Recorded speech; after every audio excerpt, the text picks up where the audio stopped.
How bad is your memory, and can you continue as president?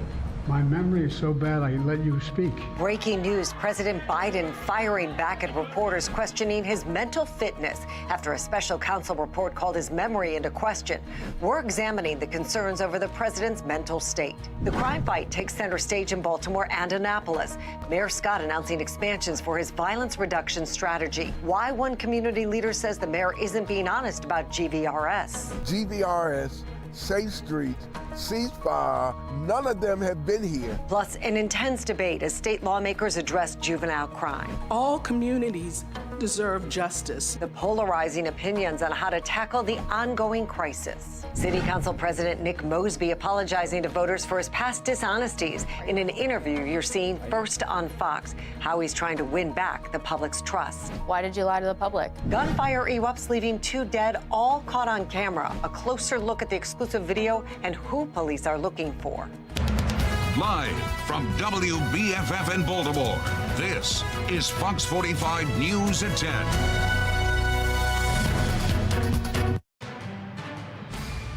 My memory is fine. My memory, take a look at what I've done since I've become president. None of you thought I could pass any of the things I got passed. I did not share classified information. I did not share it. With your ghostwriter? With my ghostwriter, I did not. Guarantee you did not.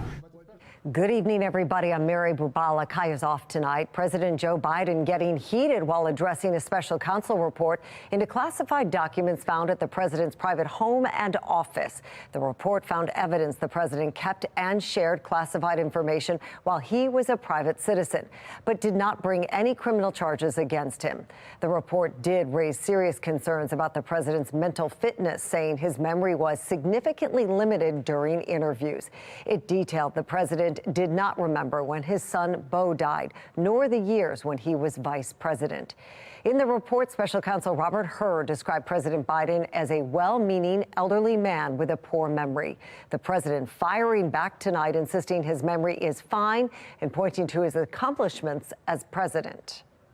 I'm well-meaning, and I'm an elderly man, and I know what the hell I'm doing. I've been president. I put this country back on its feet.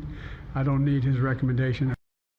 Sinclair National correspondent Atra El-Nashar is taking a closer look at what was in Hur's report. Findings of a year-long investigation led by special counsel Robert Hur into President Biden's handling of classified documents found at his Washington office and Wilmington, Delaware home laid out in a nearly 400-page report that may reveal just as much about the president's mental fitness as it does anything else. We've learned the documents included classified materials about Afghanistan from fall 2009, notes on the raid on Osama bin Laden, on foreign adversaries, and records from daily presidential briefings. Some of the documents found in his home were kept in a badly damaged box in the garage near a collapsed dog crate, a dog bed, potting soil. Last year, the president said this. My Corvette's in a locked garage, okay? So it's not like you're sitting out in the street. Hur, a Trump-nominated former U.S. attorney, concludes no criminal charges are warranted in this matter. We would reach the same conclusion even if Department of Justice policy did not foreclose criminal charges against a sitting president, and says evidence does not establish Biden's guilt beyond a reasonable doubt. Former President Trump, who faces dozens of criminal charges for classified documents found at Mar-a-Lago after he left office and alleged obstruction, says this has now proven to be a two-tiered system of justice and unconstitutional selective prosecution. Special counsel acknowledged I cooperated completely. I did not throw up any roadblocks. I was especially pleased to see the special counsel make clear the stark differences between this case and Donald Trump. He has not only refused to return documents for many months, he also obstructed justice by enlisting others to destroy evidence and then lie about it. But it's observations about the president's mental fitness that are likely to hurt him in the long run. Hur writes, at trial, Mr. Biden would likely present himself to a jury, as he did during our interview of him, as a sympathetic, well-meaning elderly man with a poor memory. It would be difficult to convince a jury that they should convict him, by then a former president well into his 80s, of a serious felony that requires a mental state of willfulness. Hur describes moments when interviewing the president that he did not remember when he was vice president, forgetting on the first day of the interview when his term ended. He did not remember even within several years when his son Beau died. The White House reacting to notes about the president's memory. The White House counsel's office and the president's personal attorney say including that in the report was entirely superfluous, and they say it's common for witnesses to not recall years-old events. On Capitol Hill, I'm Atra El-Nashar. The president not taking responsibility for the documents found at his home and office, instead pointing the finger at his staff. I take responsibility for not having seen exactly what my staff was doing. It goes in and points out things that appeared in my garage, things that came out of my home, things that were moved not by me but my staff. Former President Trump is furious that Biden wasn't charged, posting a tirade on Truth Social, calling it a two-tiered justice system. Trump is facing felony charges for his alleged mishandling of classified documents, which prosecutors say was willful and deliberate. Now, during his address tonight, Joe Biden referred to the president of Egypt as the president of Mexico, and some Republican lawmakers addressing that and the report on social media tonight, while Democrats are mostly staying quiet. Let's take a look at some of the responses from Republicans tonight. Speaker Mike Johnson says the president's press conference this evening further confirmed on live television what the special counsel report outlined. He is not fit to be president. Congressman Pat Fallon says Biden's memory isn't fine. And one more, we have Congressman Gosser. Special Counsel Hur just said the quiet part out loud. Biden is not mentally fit for the Oval Office. Now, Fox 45 News will continue to follow this developing story and bring you updates both on air and on our website, foxbaltimore.com. Here at home, we are following major updates in the crime fight in Baltimore City and across the state. City leaders have their eyes on expanding the group violence reduction strategy, despite criticism over the program's effectiveness. And in Annapolis, hours of intense debate over Democrats' new juvenile crime proposal. Tonight, our team of reporters looking into the questions surrounding both crime proposals. Jeff Abel has the ongoing debate surrounding GVRS in Baltimore. But we begin with Rebecca Pryor and the heated discussion in Annapolis today. Today, strong and polarizing opinions coming to a head. Some lawmakers arguing that this bill would issue consequences that are too harsh for children. Others arguing that the consequences don't go far enough. Meanwhile, those behind the bill defending it as a balanced and sensible solution. Legislation aimed at curbing soaring juvenile crime across the state. I know this bill is going to disappoint both sides of the debate, and I'm comfortable with that reality. A top concern this session, sparking fiery debate during a hearing before the House Judiciary. This bill is about placing the failings of adults on very young children and children accused of committing minor offenses. It may not fall under the heading of crime or violence. It is a problem, for sure. Some arguing it's a step backwards from recent reform laws, which block those under the age of 13 from being charged with certain crimes. Under the new legislation, children would once again face consequences for auto thefts, sexual assaults, firearm offenses, and animal abuse, no matter their age. We made a clear effort to eliminate the youngest children from being exposed to the juvenile justice system. And now you have gone ahead and brought them back into the system. Others arguing the bill still needs to be taken a step further. Theft of an all-terrain vehicle. Those cases seem to be particularly toxic in my district. Under this bill, and I think these crimes are very relevant, I think it's a great idea, but it wouldn't capture cases where youth is kind of escalating. Delegate Luke Clippinger defending the bill against both sides of the aisle, calling it a fair compromise that will bring critical change. I don't think it's appropriate to go beyond what's in the legislation. The data driving the new measures also at the center of debate. Critics saying it doesn't exist. We are proposing a bill that is not based on any data, that is not based on any facts, that is not based upon any evidence. But according to state's attorneys from Baltimore City, Prince George's County, and Montgomery County, our gun crimes year over year are up 220%. My auto thefts are over 200% up year over year. like carjackings are up 85%. Number of young people shot has increased. Last year we had 40. Last year we were referred over 1,000 juvenile cases, primarily cases that are felonies that involve very serious offenses. In the last year, arrests and charges coming from their office showed juvenile crime spiraling out of control. When it comes to violent crime and the crimes that people care about, the numbers are exploding. Following 5 straight hours of intense back and forths, I've heard complaints from the left and the right on this bill. One thing is clear. While not everyone agrees with each and every proposal, everyone here still sharing the same goal. If nobody's happy, it tells me it's a pretty good, reasonable bill. At the end of the day, everybody wants the same thing. We want positive young people. They are our future. No matter what happens, those are our children. And after those hours of debate here in the House, lawmakers are already scheduled to do it all over again tomorrow with a hearing scheduled in the Senate. Reporting in Annapolis, Rebecca Pryor, Fox 45 News. Well, one of the Democrats' priorities focuses on extending probation for young offenders. Supporters of the plan want to boost probation's length, arguing the current system doesn't allow enough time for proper rehabilitation.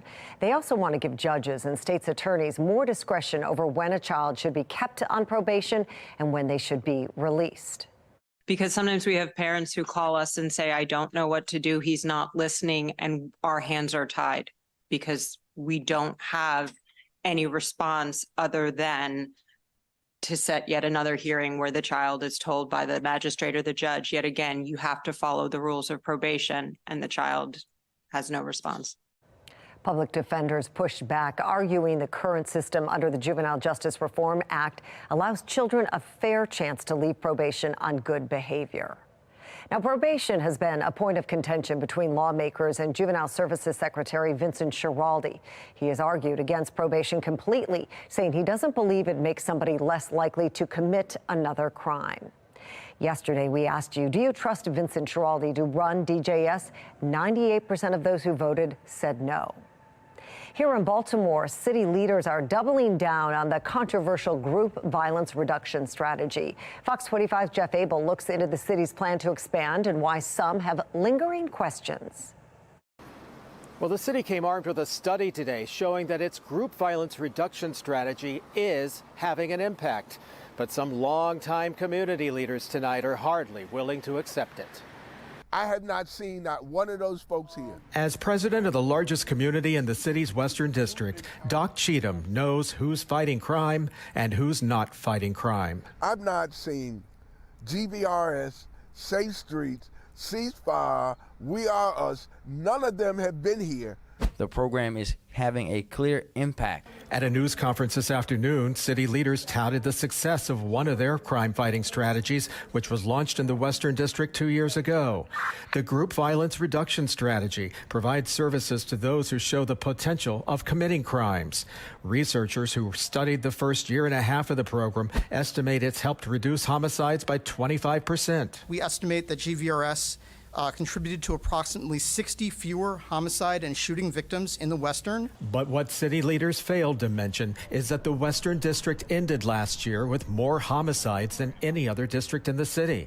How could that happen? We did redistricting, right? So halfway through the year, parts of the district were added in that weren't parts in the district the week before, and that crime came with that. You're trying to put a responsibility on redistricting as to why we were to increase. Well, who is to blame?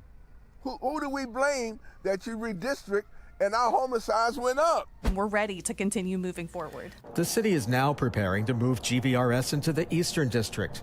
While the city claims success, Cheatham is claiming something else. Yes, the numbers went up, and they went up because we were neglected. Y'all are lying. You know, we live this day to day. You're not telling the truth. Well, the city is now preparing to launch GVRS on the city's Eastern District come spring. Jeff Abel, Fox 45 News. Coming up next on Fox 45 News at 10, a deadly double shooting in Northeast Baltimore is caught on camera. Fox 45 News digs through the surveillance video as police say they are stunned by the number of guns on city streets. troubling allegations against Ravens rookie wide receiver Zay Flowers. Rocco DeSangro will join us to break down what we've learned so far. We are tracking a chance for showers for your weekend, but also a bigger storm system to impact early next week. Is this going to bring us rain or the possibility of some snow? We'll take a look. And after the break, an exclusive sit-down with City Council President Nick Mosby on the heels of controversial testimony in his ex-wife's federal trial. Fox 45 News questions why the public should still have faith in his leadership.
It was my colleague who asked about the tax lien that was on your property. You said that it had been taken care of, but that was a lie. Yeah.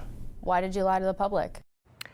Baltimore City Council President Nick Mosby sits down for an exclusive interview discussing his financial problems unearthed during his controversial testimony in his ex-wife's federal trial. Mosby agreeing to an interview with our Mackenzie Frost after filing his paperwork to run for City Council President again. Fox 45 News presses Mosby on why he feels the public should still trust him in a story you're seeing first on Fox. In his City Council President office, Nick Mosby agreeing to talk about his testimony during his ex-wife's federal mortgage fraud trial. It was my colleague who asked about the tax lien that was on your property. You said that it had been taken care of, but that was a lie. Yeah. Why did you lie to the public? Well, at the time, I still didn't realize that there was a formal tax lien. It's a lot of complications with the way it was actually entered, but it was a personal matter, and I should have addressed it as a personal matter. So I regret that, and I think I've said that, and I'll constantly say that. So it's an opportunity for me to grow and learn from that. You remember when I brought you a copy of the tax lien? Everyone has seen the video. Correct. Did you believe that that was real, or did you believe that I was lying when I had a copy of it that day? So that was after I was on a radio show where a reporter, who was the only reporter, I guess, in town who had it, put it out on Twitter. And that sequence of events happened after that. But you told me that you didn't deny the existence of a tax lien that day. Again, I still didn't know there was a tax lien other than from that reporter. So I guess the concern was I didn't know how real what he had put out there or how he got it. But several competent attorneys, tax attorneys, couldn't find it. We found the tax lien at the courthouse where it was publicly available. During his testimony, federal prosecutors alleged Mosby claimed charitable donations that weren't real. Prosecutors say in 2014, Nick Mosby claimed $21,000 donated to charity. The same year, he was $18,000 behind on mortgage payments and his car was repossessed. In 2015, prosecutors say 15 grand was claimed as a charitable donation when he was nearly $10,000 behind on his mortgage and tens of thousands of dollars behind in taxes.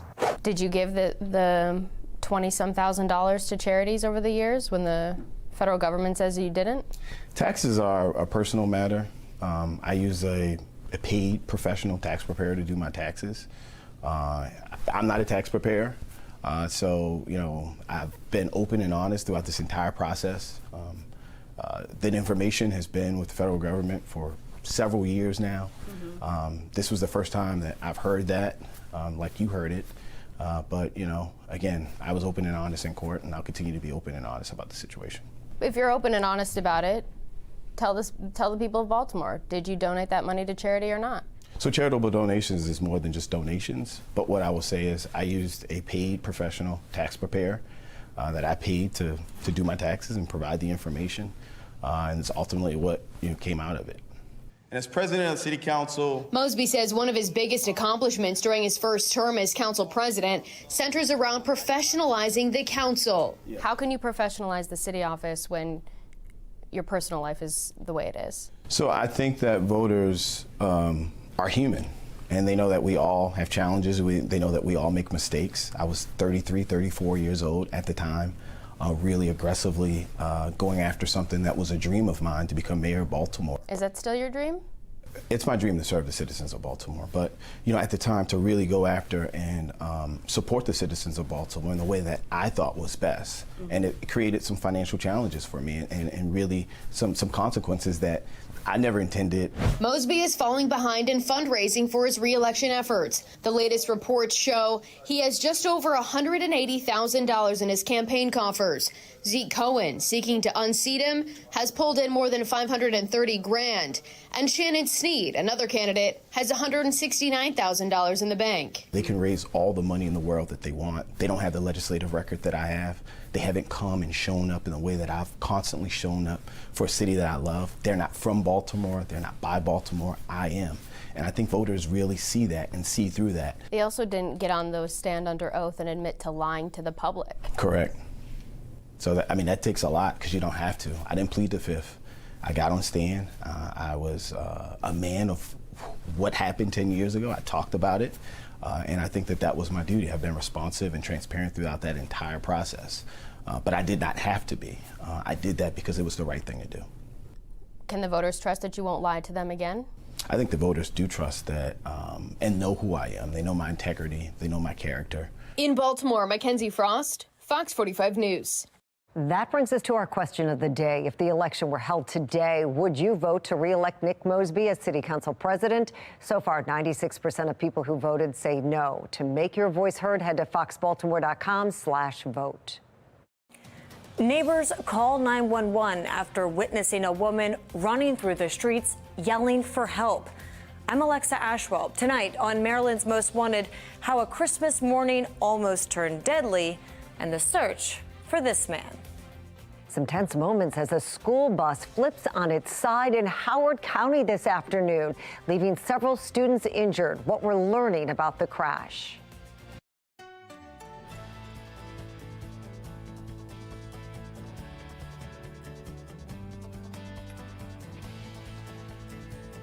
And stay with us. We'll be right back. We'll get Gerard's forecast as we take a live look over Towson tonight. A nice night out there. Stay with us. We'll be right back.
We are following serious allegations against Ravens rookie wide receiver Zay Flowers. Rocco DeSangro joins us now with what we learned so far. Rocco?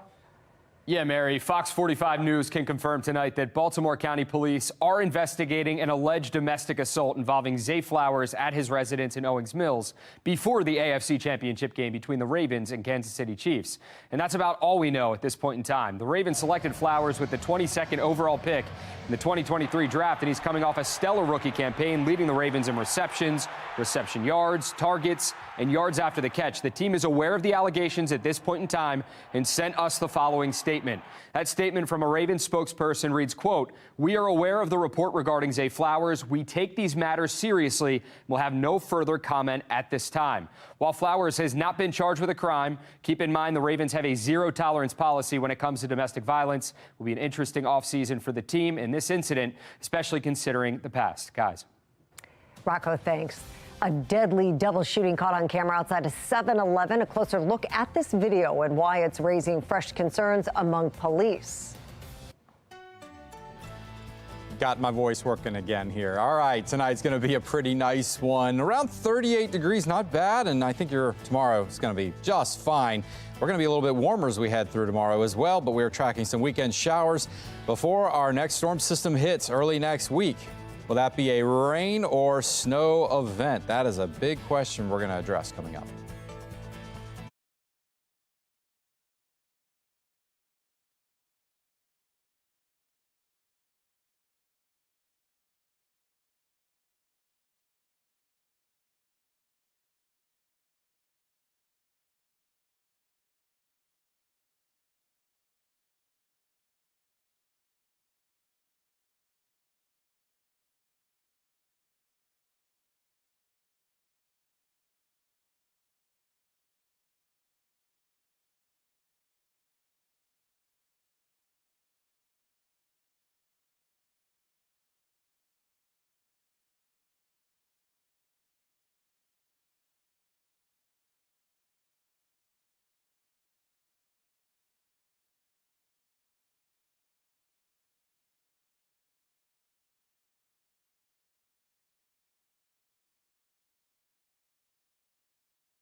We are following three big stories at 10:30. Residents trying to pump the brakes on a controversial plan for redevelopment in Baltimore County. What's driving the delay? A push for more restrictions on when state leaders can raise taxes. Why one lawmaker says taxpayers aren't getting a fair shake. And Fox 45 obtained surveillance video of a deadly double shooting in northeast Baltimore. Take a look at that video showing several people standing outside a 7-Eleven on Bel Air Road. A man in a hood is seen turning toward the parking lot, pulling a gun from his waistband. Police say he then fired at a man in the parking lot and the crowd scattered. Fox 45's Vincent Hill joins us with more from this exclusive video and an update on the investigation. Vincent? Yeah, Mary, so those shots ring out just before 10 o'clock Wednesday night. And a warning, parts of this video may be disturbing. Pay attention to the two individuals on your screen, one dressed in black, the other in a reddish beanie cap. Words are exchanged. Then the subject in black reaches towards his waistband and walks away. Seconds later, Be advised that you have a call for a shooting that just came out, Bel Air, Nicholas. shots ring out. The shooter then turns his attention to the passenger of this white vehicle, 2 males shot, one does appear to be 10-7. opening fire before running away. That double shooting happening just a half mile from the Bel Air Edison Safe Streets location. On New Year's Eve, a 36-year-old man was shot and killed just 2 blocks away. That Safe Street location remains closed amid an FBI investigation. Last night's shooting, just the latest one captured on camera. This video shows the shooting death of a Baltimore man last month. And after a different triple shooting last month, I said the other day that I don't get frustrated. Commissioner Richard Worley on the number of guns in Baltimore. But just the amount of guns on the street, I've never seen so many. Meanwhile, when it comes to last night's shooting, a killer is still on the loose. Suspect like going to be a number 1 male wearing a black puffy jacket with a hood up and black pants and black shoes, black tennis shoes with white sole. And according to Baltimore police, the 2 victims were 32 and 40 years old. Their names have not yet been released yet. About an hour later, police were called to another double shooting in West Baltimore. Vincent Hill, Fox 45 News. Vincent, thank you. Governor Wes Moore unveiled his state plan today. The governor says the plan complements his budget and legislative agenda. The plan focuses on 10 priorities, including ending child poverty, setting up students for success, making communities safer, creating more affordable housing, and making Maryland a leader in clean energy. This cannot just be about funding numbers. That's not the only number that's going to matter. We need accountability. We need transparency. We need to see that things are working. Because the things that are working and the things that we are measuring, we then know how are we then gauging our efficacy.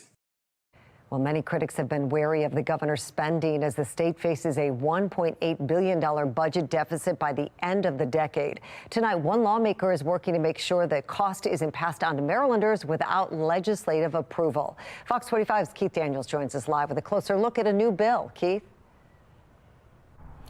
Mary, that proposed legislation getting some traction today from Delegate Nino Mangione, the key sponsor of the bill, introducing it. And tonight, the delegate is talking to us. For Delegate Nino Mangione, it's the first step, a hearing with the Ways and Means Committee. Good afternoon, everybody, Madam Chair. With that greeting comes a major move toward colossal change. House Bill 484 lets the sun shine in on the revenue process. The Republican from Baltimore County in Annapolis Thursday introducing House Bill 484, titled the Taxpayer Disclosure and Protection Act, a bill that would require legislative approval for any state tax or fee increase. Mangione's motivation, simple. Well, it's to protect the taxpayer. The delegate in his office with more on the proposed legislation. This isn't some Fantasyland type bill that says you can't raise taxes. That's not what this says. This bill allows for tax increases. It allows for fee increases. If you're going to increase those tax or fees, you have to vote, and it cannot be done through basically bureaucracy. As in the case, he says, with the Maryland gas tax, which is tied to inflation and is automatically increased without a vote from legislators. Number one, it's about transparency. Mangione's move comes as lawmakers return to Annapolis, with Maryland facing a $761 million shortfall. Last month, Governor Wes Moore released his $63.1 billion spending plan, a budget that contains no tax increases. Still, for Mangione, there's doubt when thinking about how the budget will be paid for without raising taxes. Well, I believe the governor. I'll take him at his word, but we're still facing serious deficits, and we have to figure out how we're going to address them. But for now, the push to get the bill passed. And I think the most important part about this is it actually is a constitutional amendment. It would be brought to the people to decide yes or no here. And I bet you that the people of Maryland would overwhelmingly support government transparency when it comes to who raises their taxes and fees. Well, the bill moves now to 2 more readings in the House of Delegates before moving on to the Senate for consideration. A passing from both chambers must happen before that bill becomes law. We're live tonight. Keith Daniels, Fox 45 News. Keith, thank you. The Maryland Public Defender's Office is requesting a gag order against Baltimore City State's Attorney Ivan Bates, seeking to prohibit him from talking about the Jason Billingsley case. Public defenders argue Bates has made remarks that could interfere with Billingsley's right to a fair trial on several crimes, including the murder of Baltimore Tech CEO Pavel Lapierre. Lapierre's death has inspired proposed legislation that would make it harder for people like Billingsley to earn good behavior credits for early release from prison. Bates discussing that bill in Annapolis earlier this week. This bill sends a clear message that sentences for such heinous crimes will be fully enforced, and convicted individuals will face significant consequences for their actions. Bates says every defendant has a right to a fair trial, but not necessarily a private one. You can find his full remarks on our website, foxbaltimore.com. Well, Baltimore County residents are up in arms over a plan to redevelop some abandoned areas in Lutherville. They say county leaders are going through with the plan without looking at factors like overcrowded schools. Fox 45's Jessica Babb takes us through the issues. At the Lutherville Laboratory, just down the street from the Lutherville station where a large apartment complex is proposed. This portable is sitting outside, a symptom of too many students. There are students in trailers and they don't have enough teachers. The facilities themselves are failing. Based on this Baltimore County Public Schools survey, Lutherville Laboratory's enrollment is sitting at 104%. Not far from Lutherville Station, Hampton Elementary is sitting at 117%. Timonium Elementary, 124%. Over the next few years, enrollment is only expected to increase. You overcrowd schools, you create a generational problem, you create a poor environment for learning, and that's not where we want to be. Which is one of the reasons why, around this historic Lutherville neighborhood, these signs are posted. No apartments, no compromise. There's 450 units that have been proposed by the developer. Not to mention, with a possible influx of people to the area, there are concerns about the strain to sewage, roads, and other infrastructure. Baltimore County has already designated the intersection at York and Ridgely as one of the most dangerous intersections in the county. So the proposal is going to add more traffic to that intersection. In a statement, a spokesperson for Lutherville Station says the zoning approval does not provide a blank check for development, and the project would still need approval through the county's full development plan process. They say they welcome dialogue to address issues, but say some of the existing infrastructure is adequate and with proper design and planning can have a positive impact on traffic. All of this is part of the discussion as Baltimore County leaders discuss the future of redevelopment. With the master plan and Bill 324, legislation to rezone certain abandoned and dilapidated commercial hubs. It wasn't voted on because we've had we've got some pretty substantial amendments. Bill 324 should come after the master plan. The county council votes for both pushed back. A lot is riding on that legislation. Not only would it make it easier, it would give them the ability to build totally unimpeded as a matter of right. I asked County Executive Johnny Oshefsky's office about his response to the concerns, if he would support a smaller development, and his plan to address infrastructure issues and school overcrowding if the development does go through. Since Olszewski was in D.C. today, a spokesperson pointed to previous comments of his saying that concerns of school and infrastructure capacity would be addressed through the development process. The Baltimore County Council is scheduled to vote on the master plan February 20th and the rezoning bill March 4th.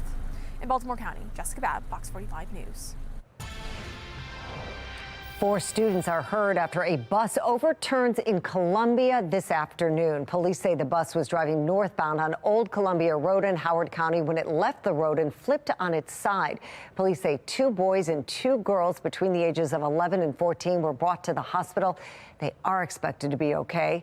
There were 19 Hammond Middle School students on the bus at the time of the crash. It's not clear why the bus left the road. Police say there were no other vehicles involved and no signs of driver impairment. A surprise Christmas visit nearly turns deadly in Northwest Baltimore as a woman's ex-boyfriend pulls a gun on her current boyfriend before going on the run. The efforts to track him down on Maryland's most wanted. We're looking pretty good for your morning drive. We'll give it a nice big green light. 8 a.m. We're starting out kind of chilly in the 30s. Look at this. By lunchtime, we're already in the 50s. Looking great there. Now we got to talk about this, our chances for snow. Where am I sitting? Just creeping barely into the possible category. We'll talk about that.